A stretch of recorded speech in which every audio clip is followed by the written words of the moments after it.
Hey everyone, in this video I'm going to show you guys how to install a dash/backup camera mirror.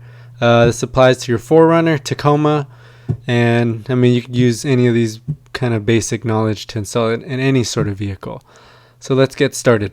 So of course you need your selected mirror camera, and there's all the wiring that comes with it. You also need a fuse tap, and I bought some extra wire just because sometimes some kits their wiring's pretty short, but here's some added circuits. I'll link all these tools and supplies below so you can get them on Amazon for the cheapest price.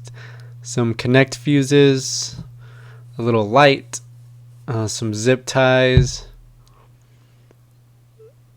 Here's some quick splices. You can just clamp down on your reverse light wires. And you also need a coat hanger, various flat and Phillips screw heads, a wire crimper and cutter. You also need a drill to drill your holes for your camera, some various drill bits so you can make a pass through for the wiring of the rear view camera. Of course, a wrench. For our Toyotas, pretty much all are 10mm sockets, the headlamp, a little pen to mark where to drill the holes. So here's a rear view camera that come with my kit, and just a warning, I'm recording this by myself, so it might be a little hard, but here you go. Here's my camera mirror. It's a 7-inch display, and if you want to see an unboxing and a testing of it, you can check in the link below to see my part 1 video. So on our 4Runner in Tacoma, there's usually a little lip right here that is perfect to mount your rear view camera. So first off, we're going to get access, and we're going to need to completely remove it. And where your handlebars are, right there. And once you remove that 10mm bolt, you can just use the little lever to kind of pull. These are all just a bunch of clips. Just pull straight down and then towards the front of the car to get clear of the weather stripping right there. And this is the access to all the gears that are in your tailgate.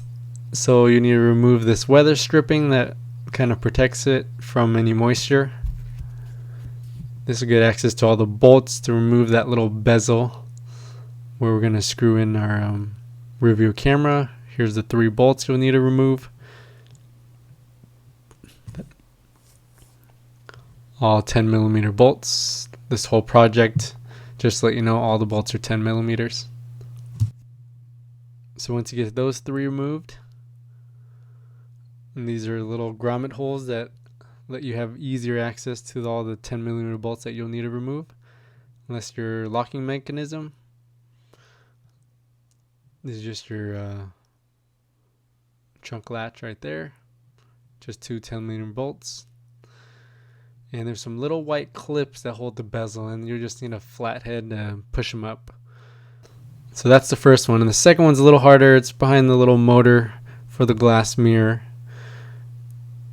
So you have to remove the, let's see, 1 right there, around just 3 around there. These are little grommets to help you get access to those motor bolts.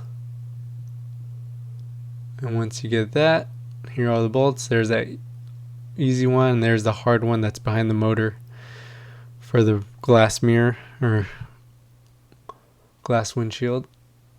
So now you're going to have to drill into your bezel. Two small pilot holes for the screws, and then 1 larger one to pass your wire through. And most kits, they usually have a disconnect, so it makes it so you don't have to drill too big of a hole. And here's your 2 markings, and then the big marking in the back where you pass your wire through.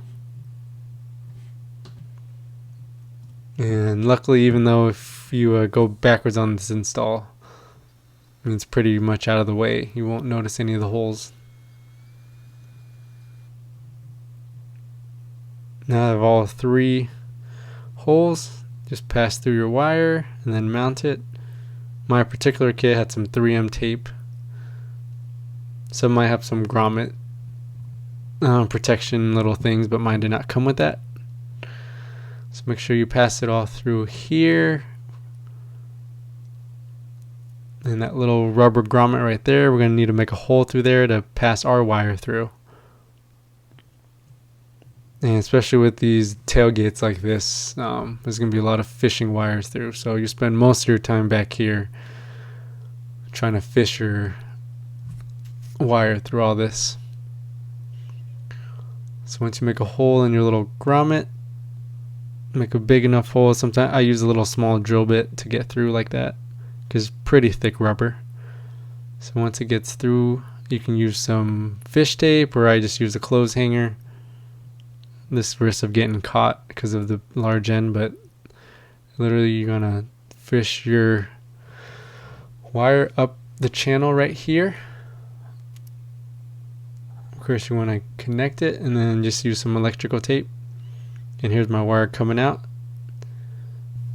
So you pretty much got done with the hardest part. As after you fish it through here, it goes into the cabin, and you want to remove this weather stripping, get access to the headliner. You can do your headliner or you can do the footboard. I decided to do the headliner since I'm going directly into the mirror display. Of course you want to remove that to get access to your reverse light. You just want to tap the red yellow wire and then pretty much just run it. You don't have to remove the headliner completely, just the edges. So 1 10mm bolt there. So it's coming from the rear, and here's your passenger. You just have to kind of feed it through here. You don't even need to remove the 10mm bolt, even though I did. And feed it up around there. And this makes it a lot easier. You don't have to remove all your footwells and all the guards and stuff. So I just fed it up there, and all my 3 wires here, one for GPS, one for rear view camera, and one for power. So all 3 wires are there. And then from this side I did the satellite wire right there to get miles per hour and location. And in the fuse box I use the ignition 1, so it only powers on when the ignition is on, so I don't risk draining my batteries. Ignition 1, 15 amp.